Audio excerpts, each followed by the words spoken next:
الحمد لله الحمد لله نحمده ونستعينه ونستغفره ونؤمن به ونتوكل عليه ونعوذ بالله من شرور أنفسنا ومن سيئات أعمالنا من يهده الله فلا مضل له ومن يضلله فلا هادي له ونشهد أن لا إله إلا الله وحده لا شريك له ونشهد أن سيدنا وسندنا ومولانا محمدا عبده ورسوله صلى الله تعالى عليه وعلى آله وصحابه وبارك وسلم تسليما كثيرا. أما بعد قال الله تبارك وتعالى في كلامه المجيد والفرقان الحميد: من عمل صالحا من ذكر أو أنثى وهو مؤمن فلنحيينه حياة طيبة ولنجزينهم أجرهم بأحسن ما كانوا يعملون. وسأل أصحاب رسول الله صلى الله عليه وسلم: ما فيه النجاة يا رسول الله؟ قال: أملك عليك لسانك وألزم بيتك وابكي على خطيئتك، أو كما قال عليه الصلاة والسلام. صدق الله العظيم وصدق رسوله النبي الكريم، ونحن على ذلك من الشاهدين والشاكرين. الحمد لله رب العالمين. الحمد لله. मोहतरम हाज़रीन, আল্লাহ রাব্বুল আলামিন মানুষকে আশরাফুল মখলুকাত করে দুনিয়াতে পাঠিয়েছেন। সমস্ত সৃষ্টির মধ্যে মানুষকে শ্রেষ্ঠত্ব দান করেছেন এবং বনি আদমকে জমিনের বুকে আল্লাহ তাআলার খলিফা হিসাবে ঘোষণা করেছেন। وَإِذْ قَالَ رَبُّكَ لِلْمَلَائِكَةِ إِنِّي جَاعِلٌ فِي الْأَرْضِ خَلِيفَةً, যখন আদম আলাইহিস সালামকে সৃষ্টি করতে মনস্থ করলেন তো ফেরেশতাদেরকে জানিয়ে দিলেন যে আমি দুনিয়াতে আমার খলিফা প্রেরণ করব। খলিফা বলা হয় প্রতিনিধিকে, কারোর নির্দেশিত কাজ যে ব্যক্তি পুরা করে কিংবা রেখে যাওয়া অসম্পূর্ণ কাজ যে ব্যক্তি পুরা করে তাকে বলা হয় খলিফা। মানুষকে আল্লাহ রাব্বুল আলামিন খলিফা বলে ঘোষণা করেছেন যে আল্লাহর হুকুম হাকাম, আল্লাহ তাআলার আনুগত্য, আল্লাহ তাআলার দাসত্ব, এইগুলো জমিনের বুকে এই মানুষের মাধ্যমে প্রতিষ্ঠিত হবে। তো যতক্ষণ পর্যন্ত মানুষ নিজেও আল্লাহ তাআলার হুকুম মতন চলবে, আল্লাহর হুকুম হাকামকে নিজের জীবনে বাস্তবায়ন করবে, আবার অন্য সমস্ত মানুষ আল্লাহর হুকুমের উপরে কি করে উঠতে পারে এই জন্য মেহনত করবে, চেষ্টা করবে, ততক্ষণ পর্যন্ত মানুষ আল্লাহর খলিফা রূপে বিবেচিত হবে। আল্লাহ তাআলার খলিফা হওয়ার মর্যাদা সে লাভ করবে এবং আল্লাহর খলিফা হওয়ার কারণে আল্লাহ পাকের মদদ আর সাহায্য তার সাথে থাকবে। কিন্তু যখন মানুষ তার এই দায়িত্ব থেকে সরে যাবে, নিজেও আল্লাহর হুকুম মতন চলবে না, অন্যকেও আল্লাহর হুকুম মতন চালানোর জন্য চেষ্টা করবে না, তখন সে এই খলিফা হওয়া থেকে বের হয়ে যাবে, খেলাফতের মর্যাদা হারিয়ে ফেলবে, আর তখন তার সাথে আল্লাহ পাকের মদদ এবং সাহায্য থাকবে না। এই কারণে দেখা যায় যুগে যুগে যারা দুনিয়ার বুকে জমিনের বুকে আল্লাহ তাআলার প্রতিনিধিত্ব করেছে, আল্লাহর জমিনে আল্লাহর হুকুমকে বাস্তবায়ন করার জন্য চেষ্টা করেছে, তাদের সাথে আল্লাহ পাকের মদদ রয়েছে। চূড়ান্ত বিজয় তাদেরই পদচুম্বন করেছে।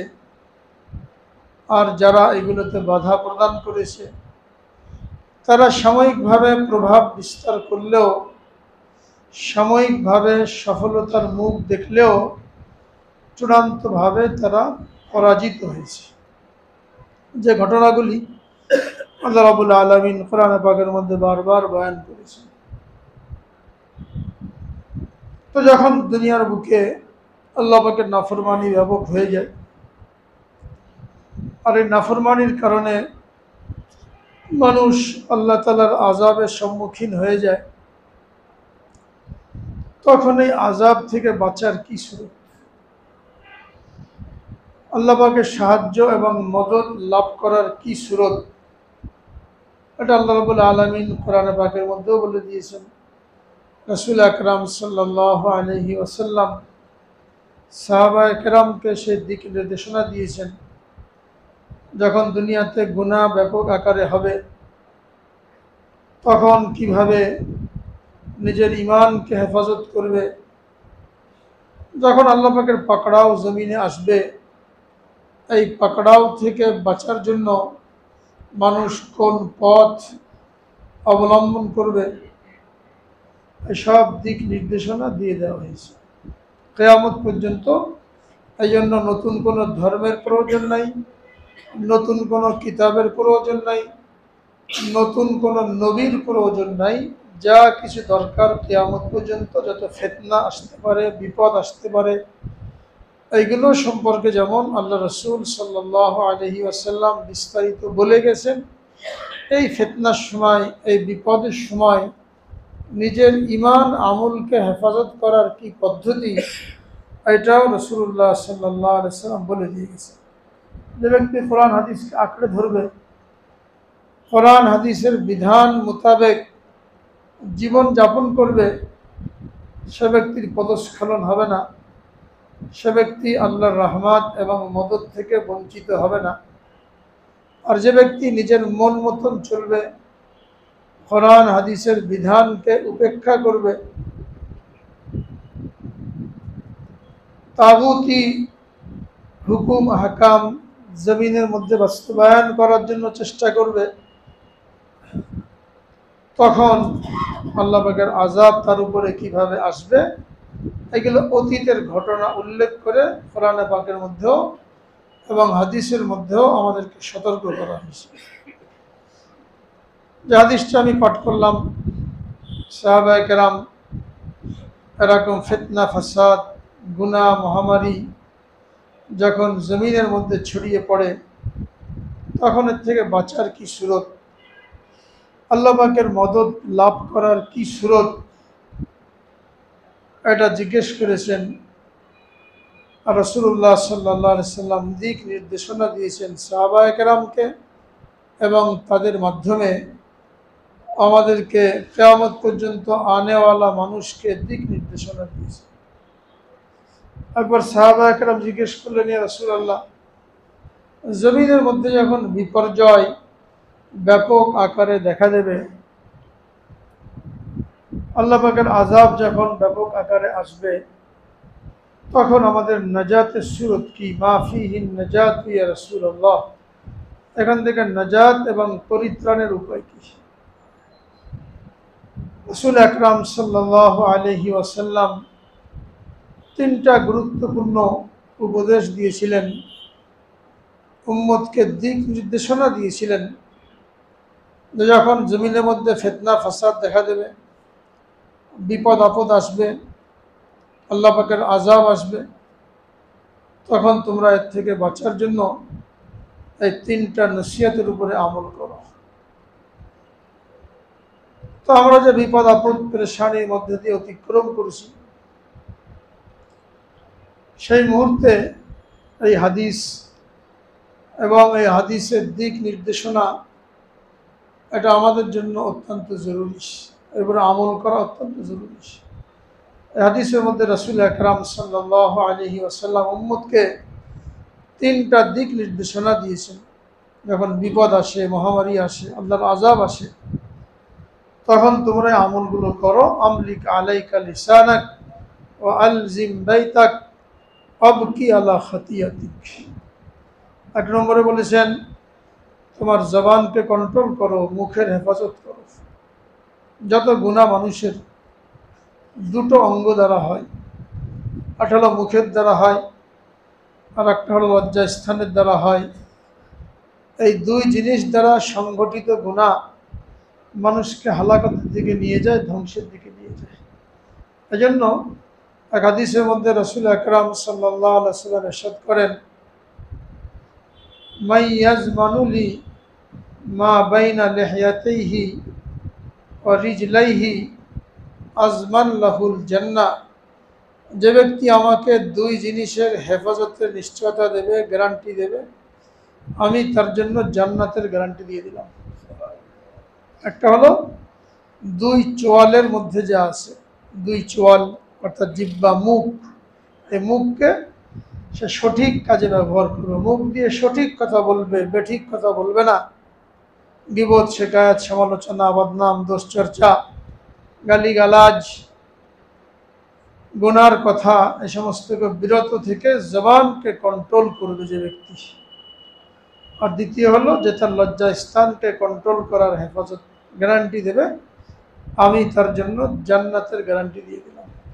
যত লোক ধরা খেয়েছে, যত লোক ধ্বংস হয়েছে এই দুই গুনার কারণে, বেফাস কথাবার্তা বলেছে অথবা এই খায়সাতকে পুরা করার জন্য অন্যায় রাস্তা বেছে নিয়েছে, তো এদের পাকড়াও তো দুনিয়াতে হয়েছে, আখিরাতে তো পাকড়াও আসেই, দুনিয়াতেই বাঁচতে পারে না।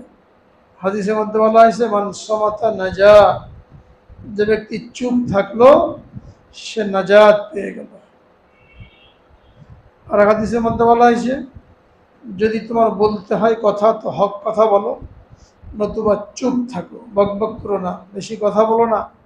মান কাসুরা লুগাতুহু কাসুরা গালাতুহু, যার কথা বেশি তার ভুল বেশি। এক একটা কথার কারণে মানুষের জীবনে পতন চলে আসে। একটা কথার দ্বারা মানুষ জান্নাত থেকে জাহান্নামী হয়ে যায়, একটা কথার দ্বারা মানুষ জাহান্নামী থেকে জান্নাতি হয়ে যায়। এই জন্য হাদিসের মধ্যে বলা হয়েছে আল লিসান জিরমুহু সগীর ও জুরমুহু কবির। জিহ্বা দেখতে অনেক ছোট কিন্তু এর অপরাধ অনেক বড়। জিরমুহু সগীর ও জুরমুহু কবির, জবান এর ক্ষুদ্রতা ছোট জিনিস, কিন্তু গুনাহ কত বড় বড়। একটা কথার দ্বারা সারা দেশে গণ্ডগোল লেগে যায়, দাঙ্গা লেগে যায়, পরিবারে পরিবারে লড়াই হয়ে যায়, ভাইয়ে ভাইয়ে লড়াই হয়ে যায়, একটা কথা সব কিছু ধ্বংস করে দেয়। এই জন্য এক নম্বর নসিহত করলেন আমলিক আলাইকা লিসানাক, জবানকে কন্ট্রোল করো। যখন জবানকে কন্ট্রোল করবে অনেক গুনাহ বন্ধ হয়ে যাবে। যত বড় বড় গুনাহ, শিরকের গুনাহ, গীবতের গুনাহ, গালিগালাজের গুনাহ, পরনিন্দা পরচর্চার গুনাহ, এই গুনাহগুলো কিসের দ্বারা হয়? জবানের দ্বারা হয়। জবানকে কন্ট্রোল করলো তো মানুষ অনেক গুনাহ থেকে বেঁচে গেল। অন্তরে 10টা রোগ আছে, যে রোগগুলো চিকিৎসা করা ফরজ। এক একটা রোগ মানুষকে জান্নাত থেকে জাহান্নামে নেওয়ার জন্য যথেষ্ট। এই রোগের মধ্যে একটা রোগ হলো অতি কথন, বেশি কথা বলার লোক, কথা বলতে থাকে, কথা আর ফুরায় না, কত কথা জানে, কত ইতিহাস জানে, কত কিছু মুখস্থ। এগুলো বলতে বলতে কোথায় চলে যায়, কার ইজ্জত নষ্ট হলো, কার সম্মান হানি হলো, কার মর্যাদা ক্ষুণ্ণ হলো, এগুলো কোনো খেয়াল করা হয় না। কথা বলতে থাকে, অনেক কিছু জানি আমি পণ্ডিত, নিজেকে পণ্ডিত মনে করে, আর এই কথার মধ্যে ধরা খেয়ে যায়। এই জন্য বলছে মান কাসুরা লুগাতুহু কাসুরা গালাতুহু, যার কথা বেশি তার ভুল বেশি। চুপ থাকতে বলা হয়েছে, হয় ভালো কথা বলো অথবা চুপ থাকো। আর হাদিসের মধ্যে বলা হয়েছে কুল্লু কালামি বানি আদম আলাইহি লা লাহু ইল্লা যিকরুল্লাহ ওয়া মা ওয়ালাহু। বনি আদমের প্রত্যেকটা কথা তার বিরুদ্ধে যাবে কিয়ামতের দিন। বনি আদমের প্রত্যেকটা কথা তার বিরুদ্ধে যাবে, পক্ষে কোনো কথা থাকবে না, সবগুলো তার জন্য তার বিরুদ্ধে দলিল হিসাবে গণ্য হবে। শুধুমাত্র আল্লাহ জিকির এবং জিকিরের জন্য যা কিছু সহায়ক, আল্লাহর জিকির এবং জিকিরের জন্য যা কিছু সহায়ক, এটা তার কাজে আসবে। এর বাইরে আর যত কথা, যত আলোচনা, যত সমালোচনা, এগুলো সব তার বিরুদ্ধে যাবে। এখন মনে করে আমার প্রতিবাদ করার কেউ নাই, আমাকে থামানোর কেউ নাই, আমাকে আটকানোর কেউ নাই, যা মন চায় বলবো, যা মন চায় মন্তব্য করব। কিন্তু এই সব কথাগুলো লিখিত হয়ে যাচ্ছে। কিয়ামতের দিন এই জবানের মধ্যে মোহর লাগিয়ে দেওয়া হবে। এত বকবক করলাম, এত কথা বললাম, এই জবানের মধ্যে মোহর লাগিয়ে দেওয়া হবে। আর সমস্ত অঙ্গ প্রত্যঙ্গ সাক্ষ্য দেবে যে জবান, জিহ্বা কি কি কথা বলেছে, আল্লাহর নাফরমানিমূলক, গুনাহমূলক, খোদাদ্রোহিতামূলক।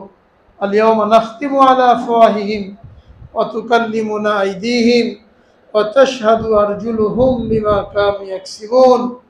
সেদিন জবানের মধ্যে মোহর লাগিয়ে দেওয়া হবে, হাত কথা বলবে, পা কথা বলবে, কিন্তু সেদিন আফসোস করলে কোনো কাজ হবে না। এই প্রত্যেকটা কথা তার বিরুদ্ধে যাবে। এই জন্য জবানকে কন্ট্রোল করা, যেখানে কথা না বললেই নয় সেখানে বলা, প্রয়োজনীয় কথা না বলা, প্রত্যেকটা কথা আমার গুনার পাল্লাকে ভারী করছে। এই জন্য 1 নম্বরে বললেন আমলিক আলাইকা লিসানাক, তোমার জবানকে তুমি কন্ট্রোল করো। 2 নম্বরে বললেন আলজিম বাইতাক, যখন চারিদিকে ফিতনা ছড়িয়ে পড়ে, গুনাহের পরিবেশ চারিদিক, বাইরে বেরোলেই গুনাহ, লোকের সাথে মিশলে গুনাহ, কোথাও গেলে গুনাহ, চারিদিকে গুনাহের সৈলাব। এই সময় তুমি গুনাহ থেকে কিভাবে বাঁচবে? গুনাহ থেকে বাঁচার সুরত হলো তুমি তোমার ঘরকে লাজেমিভাবে আঁকড়ে ধরো, ঘরেই থাকো। যতটুকু বাইরে বের না হলেই নয়, ততটুকু বাইরে বের হও, বাকি টাইম ঘরে থাকো, আল্লাহ বিল্লাহ করো। তোমার ইমানের হেফাজত হবে, আমলের হেফাজত হবে।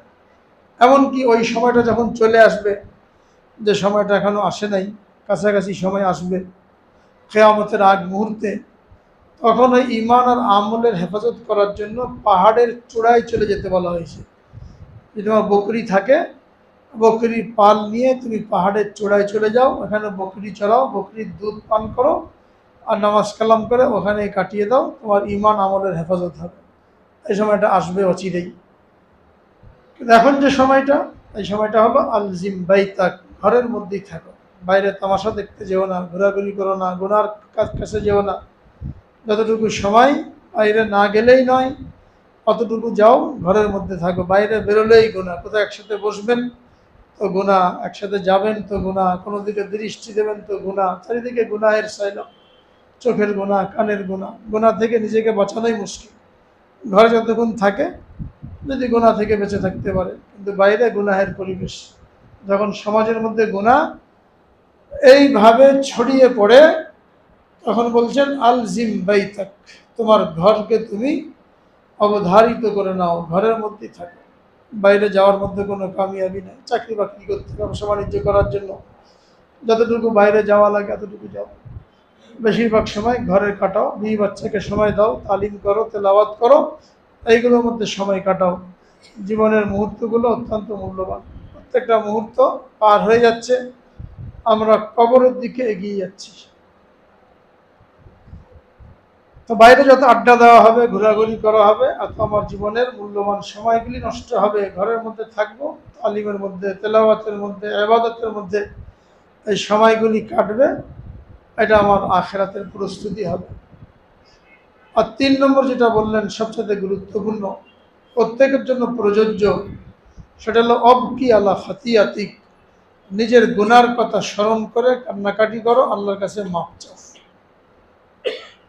যা কিছু বিপদ আপদ আসে, পেরেশানি আসে, নিজের গুনাহের কারণে আসে। আল্লাহ তাআলা বলে দিয়েছেন যাহারাল ফাসাদু ফিল বাররি ওয়াল বাহর বিমা কাসাবাত আইদিন নাস। জলে স্থলে যা কিছু বিপদ আপদ আসে, পেরেশানি আসে, এইগুলো মানুষের হাতের কামাই। আল্লাহ তাআলা মানুষকে ধ্বংস করার জন্য দুনিয়াতে পাঠান নাই। মখলুকের নিজস্ব কোনো ক্ষমতা নাই, সব মখলুক আল্লাহ তাআলার হুকুমের দাস। পানির কোনো ক্ষমতা নাই, আগুনের কোনো ক্ষমতা নাই, বাতাসের কোনো ক্ষমতা নাই কাউকে কোনো ক্ষতি করতে পারে। বাতাস তার স্বাভাবিক গতিতে প্রবাহিত হবে, পানি তার স্বাভাবিক গতিতে চলবে, আগুন তার স্বাভাবিক কার্যক্রম জারি রাখবে। এগুলোর নিজস্ব কোনো ক্ষমতা নাই, আল্লাহর হুকুমে পরিচালিত হয়। আল্লাহ পাক এগুলোকে তৈরি করে ইচ্ছা মতন ছেড়ে দেন নাই। যাকে মন চায় ডুবিয়ে মারো, যাকে মন চায় পুড়িয়ে মারো, এরকম ক্ষমতা দেওয়া হয়নি। এগুলো আল্লাহ পাক নিজের কন্ট্রোলে রেখে দিয়েছেন। মানুষ যখন গুনাহ থেকে তওবা করে, ক্রন্দন করে, কান্নাকাটি করে, তো এইগুলোকে আল্লাহ তাআলা মানুষের কাজে লাগান, মানুষের পক্ষে লাগান। আর মানুষ যখন বুক ফুলিয়ে গুনাহ করে, তওবা করার কোনো চিন্তা মনের মধ্যে আসে না, বলে একে তো চুরি, আবার সিনা জুড়ি, বুক ফুলিয়ে গুনাহ করতে থাকে।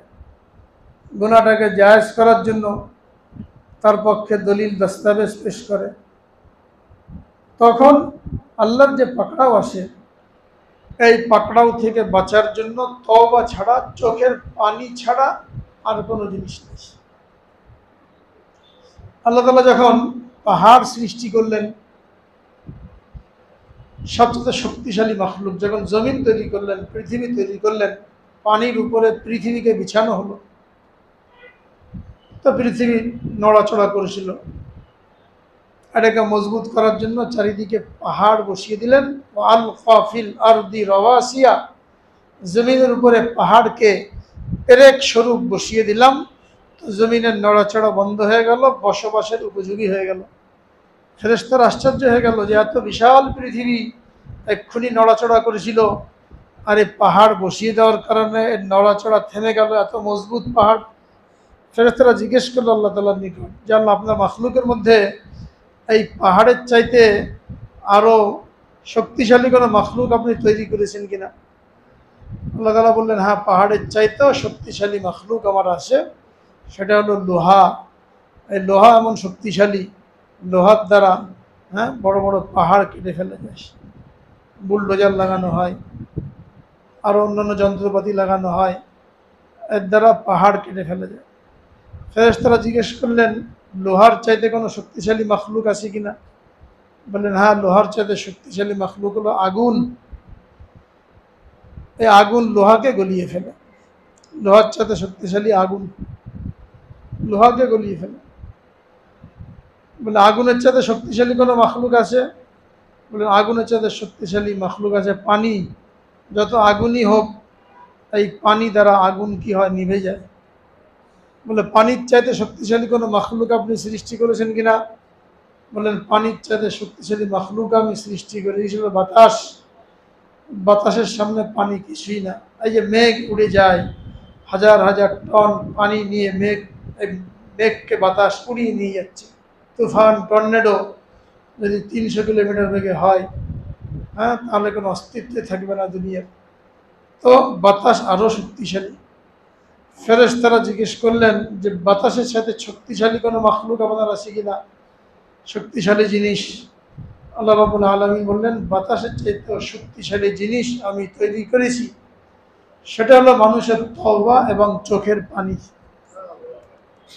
মানুষ যখন তওবা করে, চোখের পানি ফেলে, গুনার কারণে লজ্জিত হয়, তখন এই সমস্ত শক্তিগুলি খতম হয়ে যায়। পানি তার শক্তিকে কাজে লাগাতে পারে না, আগুন তার শক্তিকে কাজে লাগাতে পারে না, লোহা তার শক্তিকে কাজে লাগাতে পারে না। মানুষের কান্নাকাটি, চোখের পানির দ্বারা এই সব মখলুকের ক্ষমতা রহিত হয়ে যায়, এই সবগুলোর কার্যকারিতা এগুলো রহিত হয়ে যায়। মানুষ যখন গুনার জন্য কান্নাকাটি করে, তওবা করে, তো বোঝা গেল তওবা হলো সবচেয়ে শক্তিশালী জিনিস আল্লাহ পাকের সাহায্য লাভ করার জন্য, আল্লাহ তাআলার মদদ লাভ করার জন্য।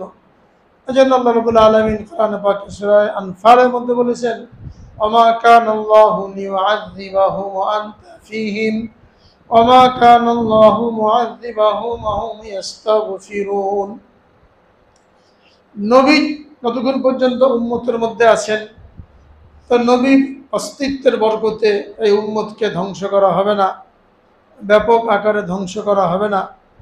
আর নবী যখন না থাকবে, তখন মানুষ যদি তওবা করতে থাকে গুনাহ থেকে, যে সমস্ত গুনার কারণে আল্লাহ পাকের আযাব আসে, এইসব গুনাহ থেকে বেঁচে যায়, তখন আল্লাহ রাব্বুল আলামিন এই তওবার কারণে তার আযাবকে উঠিয়ে নেন। তো কিয়ামত পর্যন্ত উম্মতে মুহাম্মাদীকে আল্লাহ রাব্বুল আলামিন এই ক্ষমতা দান করেছেন, এই শক্তি দান করেছেন যে তোমরা যদি গুনাহ থেকে তওবা করো, পাক সাফ হয়ে যাও, তাহলে তোমাদের দোয়াও নবীর দোয়ার মতন কবুল হবে। কিন্তু এর জন্য জরুরি হলো গুনাহ থেকে বেঁচে থাকা। ওয়াইদা সালাকা ইবাদি আন্নী ফাইন্নী করিব উজিবু দাওয়াতাদ দাঈ ইযা দাআনি ফালইস্তাজিবু লি ওয়ালিউমিনু বি লাআল্লাহুম ইয়ারশুদুন। লোকেরা আপনাকে জিজ্ঞেস করে আমার সম্পর্কে, আমি কোথায়? আমি সকলের নিকটেই আছি। নাহানু আকরাবু ইলাইহি মিন হাবলিল ওয়ারিদ, মানুষের শাহরাগ তার চাইতে মানুষের নিকটে। উজিবু দাওয়াতাদ দাঈ, যখন কেউ দোয়া করে আমি তার ডাকে সাড়া দিই। আম্মা ইউজিবুল মুযতাররা ইযা দাআহু ওয়া ইয়াকশিফুস সু, যখন মানুষ আল্লাহকে ডাকে, কোন অভাবগ্রস্ত, পরেশান, মুসিবতগ্রস্ত আল্লাহকে ডাকে, তো আল্লাহ ছাড়া তার ডাকে সাড়া দেওয়ার আর কে আছে? তিনি তার ডাকে সাড়া দেন। ওয়া ইয়াকশিফুস সু, এবং তার বিপদকে দূর করেন। এই জন্য যখন আমরা কোনো দুর্যোগের মুখোমুখি হই, বিপদের মুখোমুখি হই, তো এক নম্বরে বুঝতে হবে এটা আমাদের হাতের কামাই।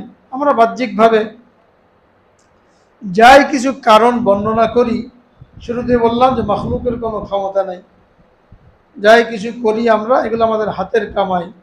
আমাদের গুনার কারণে এইগুলো হয়। এই দুনিয়ার আযাবের মাধ্যমে আল্লাহ রাব্বুল আলামিন আমাদেরকে সতর্ক করতে চান। যদি লোকেরা সতর্ক হয়ে যায়, গুনাহ থেকে ফিরে আসে, তাহলে আল্লাহ তাআলা আগের চাইতে উন্নত জীবন তাকে দান করেন। ফাইন্না মাআল উসরি ইউসরান, ইন্না মাআল উসরি ইউসরা।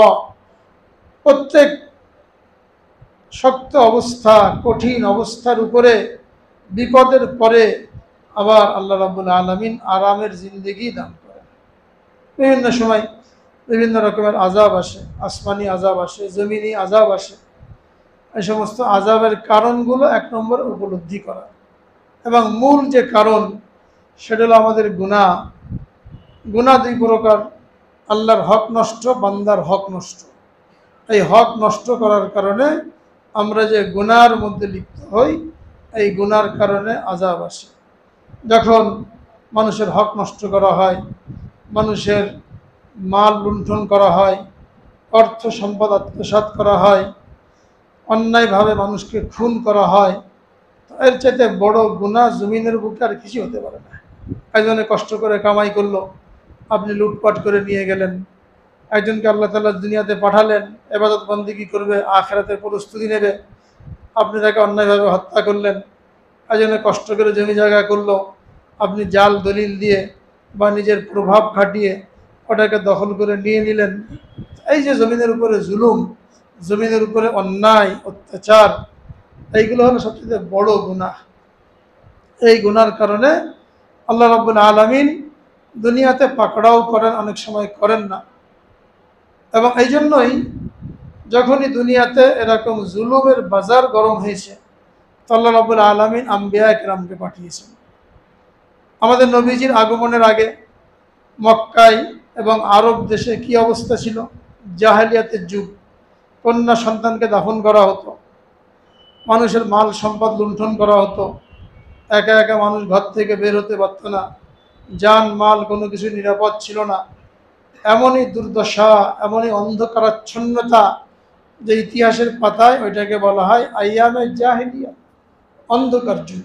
যখন মানুষ এরকম আইয়ামে জাহেলিয়াতের মধ্যে চলে যায়, তখন আল্লাহ রাব্বুল আলামিন আম্বিয়া কেরামকে পাঠান মানুষকে এই অন্ধকারাচ্ছন্নতা থেকে মুক্তি দিয়ে হেদায়েতের পথে পরিচালনা করার জন্য।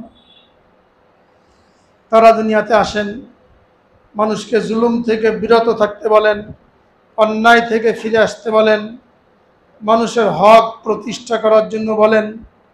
যখন তারা এগুলো মেনে নেয় তো আল্লাহ তাআলা তাদেরকে সোনালী যুগ দান করেন। রাসূল আকরাম সাল্লাল্লাহু আলাইহি সাল্লাম আসছেন, দাওয়াত দিয়েছেন, মেহনত করেছেন, মক্কার কাফেররা দলে দলে মুসলমান হয়েছে, তো তাদেরকে এমন সোনালী যুগ দান করেছেন যে কিয়ামত পর্যন্ত এরকম সোনালী যুগ আর আসবে না। প্রত্যেক যুগে এরকমই হয়, যখন দুনিয়ার বুকে জুলুমের বাজার গরম হয় তো নবী নাই, এখন আল্লাহ রাব্বুল আলামিন নায়েবে নবীদেরকে দায়িত্ব দিয়েছেন কিয়ামত পর্যন্ত। নায়েবে নবী হলেন উলামায়ে কেরাম। তারা মানুষকে সতর্ক করতে থাকেন কোনটা অন্যায়, কোনটা জুলুম, কোনটা বান্দার হক, কোনটা আল্লাহর হক, এইগুলো নষ্ট করলে কি ক্ষতি, দলিল প্রমাণ সহকারে উলামায়ে কেরাম বলতে থাকেন। এটা উলামাদের দায়িত্ব, বলতেই হবে। যারা উলামায়ে কেরামের এই কথাগুলি শোনে, এই জুলুম থেকে নিজেকে বিরত রাখে, তো তারা কামিয়াব হয়। আর যারা নিজেদেরকে বা উলামায়ে কেরামকে নিজেদের প্রতিপক্ষ মনে করে, যে আমাদের বিরুদ্ধে বলছে, আমার দলের বিরুদ্ধে বলল, আমার নেতার বিরুদ্ধে বলল, আমার বিরুদ্ধে বলল, এরকম যখন মনে করে তখন সে আর হেদায়েত পায় না, তার মধ্যে আর হেদায়েত আসে না। কেন? সে প্রতিপক্ষ বানিয়ে নিয়েছে। নবীকে যারা প্রতিপক্ষ বানিয়েছিল, Abu Lahab, Abu Jahl, Utba, Shaiba, Mughira, Umayya ইবনে খালাফ, হয়তো মূসা আলাইহিস সালামের যুগে ফেরাউন, ইব্রাহিম আলাইহিস সালামের যুগে নমরুদ, এরা যেমন নবীদেরকে নিজেদের প্রতিপক্ষ বানিয়ে নিয়েছিল, তো তারা নবীদের কথা থেকে হেদায়েত লাভ করতে পারে নাই। তো যুগে যুগে যখনই কেউ উলামায়ে কেরামের হক কথা, সঠিক দিক নির্দেশনাকে নিজেদের বিরুদ্ধে মনে করেছে, নিজেদের প্রতিপক্ষ মনে করেছে, তখন তারা দুনিয়াতে ধরাশায়ী হয়েছে। এজন্য কখনোই উলামায়ে কেরামকে নিজেদের প্রতিপক্ষ মনে না করা, নিজেদের মুহসিন মনে করা। তাদের কথা আপনার বিরুদ্ধে যেতে পারে, আপনার দলের বিরুদ্ধে যেতে পারে, আপনার নেতার বিরুদ্ধে যেতে পারে, কিন্তু উলামায়ে কেরাম কখনো কোনো দলকে টার্গেট করে, কোনো ব্যক্তিকে টার্গেট করে, কোনো নেতাকে টার্গেট করে কথা বলে না। তারা তো মৌলিক উসুলগুলো বলে দেন, যেটা কোরআনের মধ্যে বলা হয়েছে, হাদিসের মধ্যে বলা হয়েছে, মূল নীতিগুলো বলেন। এখন মূল নীতিগুলো কারোর বিপক্ষে যেতেই পারে, কারোর পক্ষে যেতেই পারে। যে ফেরাউনের মতন কাজ করলো, তো ফেরাউনের কথা বললে তার পক্ষে যাবেই। এখন সেই যদি মনে করে যে আমাকে ফেরাউনের সাথে তুলনা করা হলো, তাহলে তার অন্যায়টা তার বুঝার ভুল। এইগুলো শুনে নিজের মধ্যে পরিবর্তন আনার চেষ্টা করলে তার মধ্যে পরিবর্তন আসে।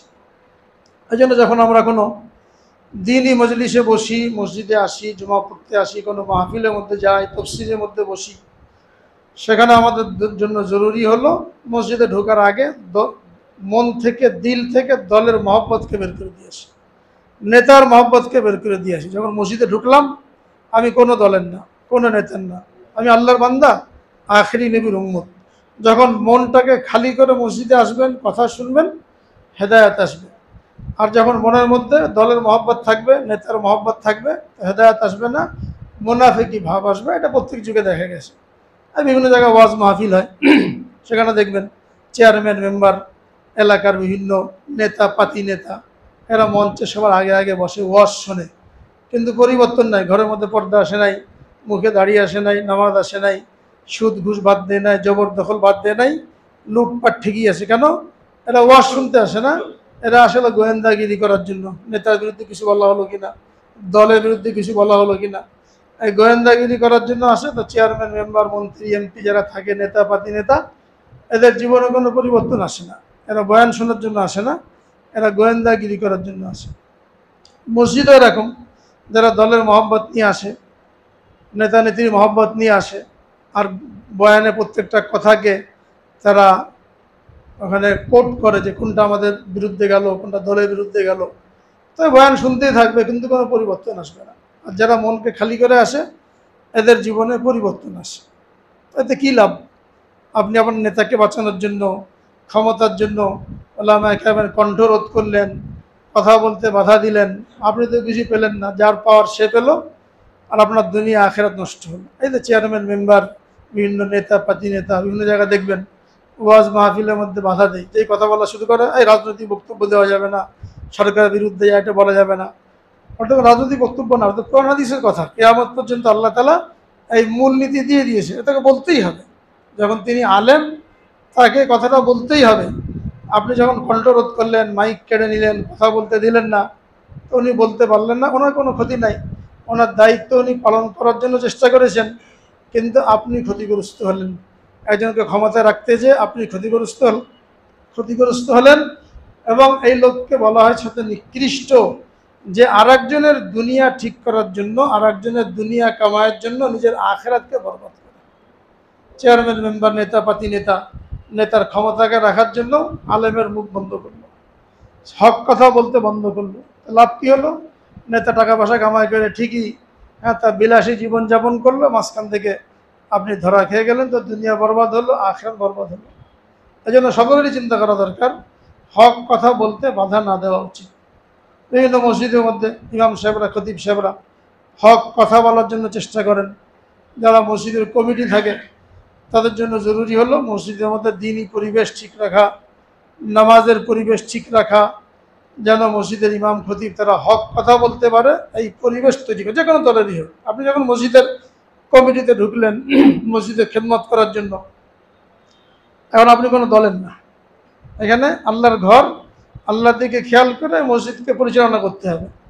আপনি এখানে দলের এজেন্ডা বাস্তবায়ন করার জন্য, নিজের এজেন্ডা বাস্তবায়ন করার জন্য এখানে মুখ বন্ধ করলেন, হক কথা বলতে দিলেন না, বিভিন্ন মসজিদে এরকম হয়।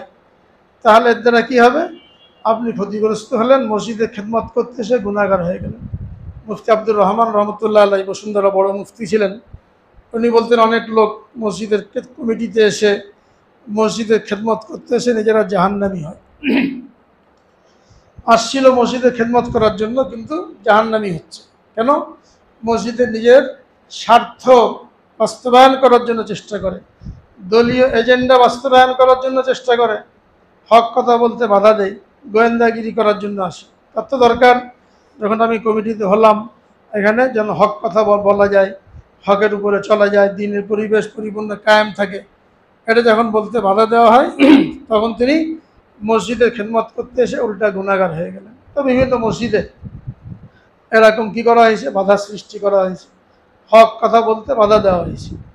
অথচ ওলামা একরাম কখনো বারবার বলা হয়েছে, কখনো কোনো দলের বিরুদ্ধে না, কোনো ব্যক্তির বিরুদ্ধে না, তাদের দায়িত্ব হলো মূল নীতি বর্ণনা করে দেওয়া, যে মূল নীতি এখন কারো বিরুদ্ধে যেতে পারে, কারো পক্ষেও যেতে পারে, সেখান থেকে আপনাকে তওবা করতে হবে। যদি আপনার বিপক্ষে যায় আপনার তওবা করতে হবে, যদি আপনার মধ্যে এই দোষটা থাকে এই দোষ থেকে বিরত হতে হবে। কিন্তু এটাকে আপনি যদি নিজের পক্ষে নিয়ে নেন আর মনে করেন আমার বিরুদ্ধে বললো, আমার দলের বিরুদ্ধে বললো, তাহলে আপনি ক্ষতিগ্রস্ত হয়ে গেলেন। এতে মাঝখানে আন্দোলন চললো, জুলাইয়ের 17 তারিখ এখানে আন্দোলন চলছে। আন্দোলনকারীরা এখানে দাঁড়ানো, আল্লাহ করিমের সামনে পুলিশ, বিডিআর, আরও সরকারি নেতা ফেতা যারা ছিল এরা হেলমেট মাথায় দিয়ে এই ধাওয়া পাল্টা ধাওয়া চলছে। বৃহস্পতিবার জোহর থেকে এসা পর্যন্ত ধাওয়া পাল্টা ধাওয়া চলছে। এশার টাইমে পুলিশ এসে এখানে দখল করলো, এদেরকে ভাগিয়ে দিল। এশার নামাজ চলছে, সেখানে পুরো টিয়ার গ্যাস মেরে মসজিদের 5 তলা পর্যন্ত পুরো গ্যাসে ঝাঁঝালো অবস্থা। পুলিশে ধাওয়া দিলে এক লোক তামাশা দেখতে গেছিলো মনে হয়, এসে মসজিদে ঢুকেছে ঈশান নামাজের পরে। আমরা এখানে বসা, মসজিদে জমাত আসছে, ধাওয়া দিলে এক লোক মসজিদে ঢুকেছে, আন্দোলনকারী না, এমনি সাধারণ লোক তামাশা দেখতে আসছিল। ঢুকলে 3 জন পুলিশের ছত্রছায়ায় মসজিদে ঢুকলো বড় লাঠি নিয়ে। পুলিশ ওখানে দাঁড়ানো 2 জন, 3 জন লোক মসজিদে ঢুকেছে। মসজিদে ঢুকে ওই লোককে মাথায় দিল এক বাড়ি দিলে মসজিদের কার্পেট, ওখানে এখনও এই যে পাপোশ আছে, রক্তের দাগ আছে, পুরো মসজিদ রক্তে ভরে গেল। এরপর এখান থেকে বাইরে ধরে নিয়ে তাকে এমন মারলো, পুরা মসজিদের ফ্লোর রক্তাক্ত হয়ে গেছে। 2 জনে পিটাচ্ছে, আর একজন বিরুদ্ধ মানুষ, সেও ওই দলের লোক, মসজিদে ঢুকে আমরা যারা তালিম করেছিল আমাদেরকে পিটানো শুরু করলো। জামাত আসছে এখানে, এদেরকে পিটাচ্ছে। আমি বাধা দিলাম, আমাকে মারতে গেছে। পরে আর এক মুসল্লি সে বাধা দিল এসে। পরে সভাপতির কাছে ফোন করা হলো, মসজিদের সভাপতি থাকে দূরে, যেরকম আওয়ামী লীগের লোকজন এসে মসজিদে পিটাচ্ছে, রক্তাক্ত হয়ে গেছে। আমাদের খাদেম সে ফোন করলো, উনি তখন ভীষণ রেগে ফায়ার, হ্যাঁ, আওয়ামী লীগের নাম কেন মুখে নিলেন? আওয়ামী লীগ কখনো গুলি করে না, কাউকে মারে না। জামাত শিবিরের লোকেরা যারা মসজিদে ঢুকে মেরেছে জামাত শিবিরের লোক, এটা আওয়ামী লীগের লোক না। আওয়ামী লীগের লোক কখনো গুলি করে না, কাউকে মারে না। বলে আরে পুলিশ দাঁড়ানো বাইরে, পুলিশের ছত্র ছায়া ভিতরে ঢুকেছে। দুজন পুলিশ দাঁড়ানো, তিনজন লোক মসজিদে ঢুকলো, তো পুলিশের ছত্র ছায়া কেন জামাত শিবির কোথেকে আসবে? বললো না, খবরদার, আওয়ামী লীগের নাম মুখে নেবেন না, এরা কখনো মানুষ মারে না, কখনো গুলি করে না। উনি সভাপতি, মসজিদ সামাল দেবে, ওদেরকে নিষেধ করবে কারা এই কাজগুলো করলো। উনি উল্টা হুমকে দিলেন যে বলা যাবে না। এই যদি কমিটির অবস্থা হয়, তাহলে মসজিদে কী খেদমত করবে? পরে শুক্রবার বয়ান করলাম যে এই আযাব আমাদের উপরে, আযাব কেন আসে, কারণ বয়ান করলাম। হাদিসের মধ্যে বলা হয়েছে, যখন তোমরা তবলিগের কাজ বন্ধ করবে, আমর বিল মারুফ নাহি আনিল মুনকার ছেড়ে দেবে, তখন আল্লাহ তাআলা তোমাদের উপরে জালেম শাসক চাপিয়ে দেবেন। হাদিস শব্দটা আমার কথা না, জালেম শাসক চাপিয়ে দেবেন, এটা বয়ান করা হয়েছে। 2 দিন পরে এক পাতি নেতা আসছে, এসে বলছে আপনি সরকারের বিরুদ্ধে বয়ান করেছেন। কি বয়ান করলাম? সরকারকে জালেম বলেছেন।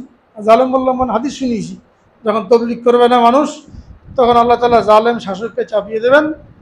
তিনি আমাকে চার্জ করেছেন যে আপনি সরকারের বিরুদ্ধে বয়ান দিয়েছেন, সরকারকে জালেম বলেছেন। আমাদের কমিটির সদস্য, মসজিদ কমিটির লোক, জালেম বলেছেন।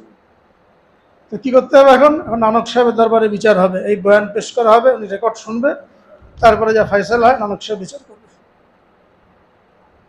এই যদি অবস্থা হয়, এখানকার কোনো দলের বিরুদ্ধে বলা হয়েছিল, কোনো ব্যক্তির বিরুদ্ধে বলা হয়েছিল, মূলনীতি বলা হয়েছে। এটা যুগে যুগে হবে এখন, দলের বিরুদ্ধে না, মূলনীতি। কখনো কোনো সময় ওলামায়ে কেরামকে নিজেদের প্রতিপক্ষ মনে করবেন না, তাদেরকে নিজেদের খায়ের খা মনে করবেন, কল্যাণকামী মনে করবেন।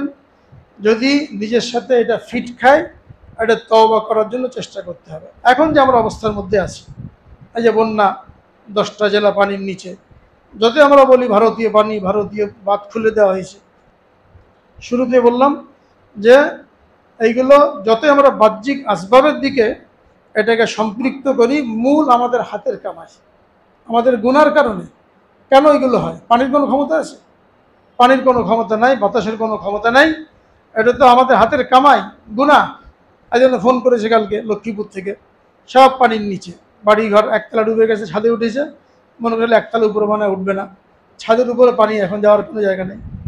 এর মধ্যে হাজার হাজার মানুষ মাছ ধরছে জাল ফেলে, মানে মাছ ধরার জাতীয় উৎসব, নামাজ কালাম নেই, তওবা নাই, সব মাছ ধরার মধ্যে ব্যস্ত। মাছগুলো কী করবে? ফ্রিজ নাই, চুলা নাই, খাবে কোন জায়গা? রান্না করবে কিন্তু মাছ নিয়ে ব্যস্ত। আজান হচ্ছে মসজিদে, মসজিদের লোক নেই। এখন কি দরকার আমাদের? এখন তওবা করা দরকার, কান্নাকাটি করা দরকার, দোয়া নিচে খতম পড়া দরকার, মসজিদমুখী হওয়া দরকার। কার মাছ কোন ক্ষেত থেকে বেরিয়ে আসে, পুকুর থেকে বেরিয়ে আসে, মাছ ধরা নিয়ে ব্যস্ত। এখনও যদি পরিবর্তন না আসে, এখনও যদি কান্নাকাটি না করি, যত আমরা তিরান দিই, যত কান্নাকাটি করি, যার উপরে বিপদ, যদি তার মধ্যে পরিবর্তন না আসে, আমরা কান্নাকাটি করলে কী হবে? তো আমাদের হাতের কামাই, এগুলো গুনার কারণে। এই জন্য যে অবস্থার মধ্যে আমরা আছি, আল্লাহ পাকের নিকট দোয়া করি, আল্লাহ পাক এই বন্যা থেকে আরও আসমানি বালা, জমিনি বালা, এইগুলো থেকে আমাদেরকে হেফাজত করেন।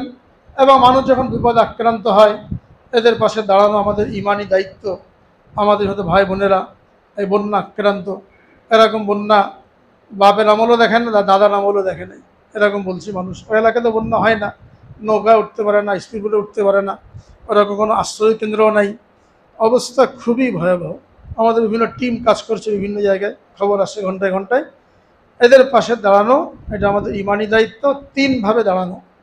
এক হলো দোয়া করা, এই বিপদ থেকে মুক্তির জন্য দোয়া করা। 2 নম্বর হলো আর্থিক সহযোগিতা, নিজে যতটুকু পারি আর্থিক সহযোগিতা করা।